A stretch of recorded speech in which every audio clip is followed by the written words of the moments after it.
winter officially starts on Thursday. Oh my God. And as the temperatures continue to drop, your skin will be begging for some extra help. And mercy. Joining us this morning to bring life back to our skin is Dr. Ariel Ostad, a Manhattan dermatologist and cosmetic surgeon. Welcome back to the broadcast. Thank you so much for having me. It's now, good your to be here hands with you. don't look dry, not even a little bit. Well, I moisturize all the time.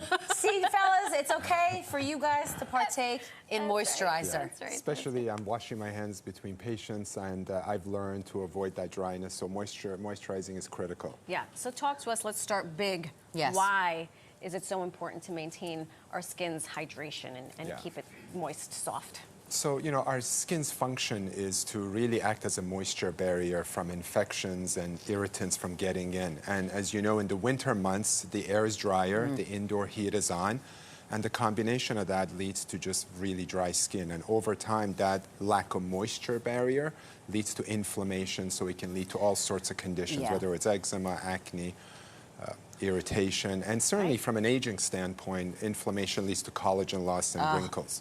When I hear collagen loss, then I know. my hunches go up. So do I. Remember, skin is the largest organ, right? Absolutely. Oh my God, that's true. I know, and all we care about is collagen. I know, we're like, the collagen in my face.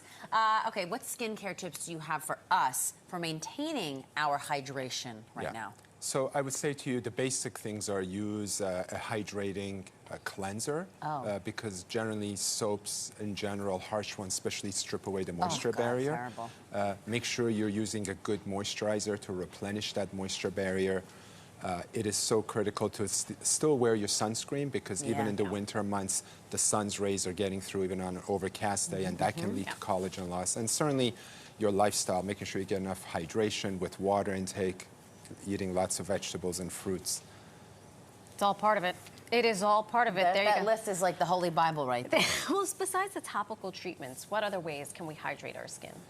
So in-office treatments are remarkable. One of the newest additions to our armamentarium is actually an injectable called SkinVive, which is the first FDA-approved hyaluronic acid injectable. So for people with severe dry skin on their face, which leads to wrinkles, crepiness, you can actually take hyaluronic acid, which is what collagen is made up of, and inject it throughout the face to get that instant hydration, which really leads to improvement and smoothness and silkiness of your skin.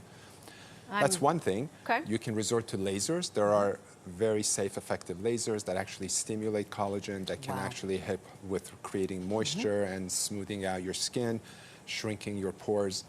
And lastly, there is treatments which combine micro-needling with radiofrequency. The most well-known ones like Morpheus, 8 treatments that can really help with collagen stimulation, help with crepey skin, and just add moisture. So there are in-office treatments can be done too. I just thought of some things. We're talking about skin, and I know we're giving people tips on how to stay hydrated. Is there an adverse effect to having dry skin? In other words, what is the polar opposite? I mean, my children, one of my sons has really severe eczema. Yes. But if you don't have eczema and you're not hydrating your skin, what is the worst thing that could happen to you?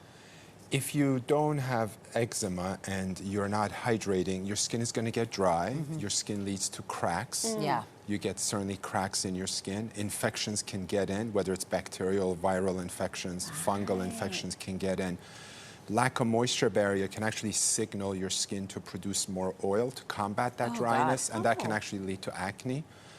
And the most common thing that happens with dryness is that your skin just gets inflamed, it gets irritated, and inflammation is the source of all diseases internally. So again, it can lead to that aging issue of collagen loss. This is fascinating. Right? But what the other thing that's fascinating to me, because you think about it, it's freezing outside, you know, you're doing whatever, you go home, you're cold, you want to get in a hot shower. Right. But I know that there can be some adverse effects to taking that nice piping hot shower at home to try and warm up. Yeah. What do you recommend? So you're absolutely correct. Obviously, at that instant, it feels amazing, but the hot water is stripping away the oil. So ideally, try to wear lukewarm, take lukewarm showers, or if you love that hot shower, do it quickly. Okay. Try not to lather soap all over too long, and the most critical thing is as soon as you come, when your skin is damp, just moisturize your skin. When it's still damp. Yeah. Okay. Yeah. And did you have one final thing? It sounded like No, that was it. And that was it. So these are all things that we can do at home. Yeah. And these are things that we can talk to you about if we need to. Most important thing, stay hydrated. Stay hydrated. Can never have Absolutely. too much And water, use whatever folks. moisturizer he's using. I know. 'Cause those are nice hands. I know. There's not a single Fellas, crack. take notes. Look at those Thank you. cuticles. They're very hydrated. Thank you. I I try know. to take care of my skin. And then it gets itchy too. I mean, I'm putting Aquaphor on my hands Yeah. every morning when I Yeah. get here, and then sealing it in. Yeah, it's a whole great product. Look at love it. Aquaphor. I should. I In her want to form, bathe if in she it. didn't have this fancy job in television, she would be an esthetician. I would. So, Well, Love you, it. both of you have beautiful skin. oh, well, thank you. We work hard. We work very hard and spend a lot of money. Thank you again so much. Thank for you, My your time. pleasure. Thank you for having me. Thank you so much. Hey, listen, if you are course. interested in visiting Dr. Ostad, you can check him out online at drarielostad.com.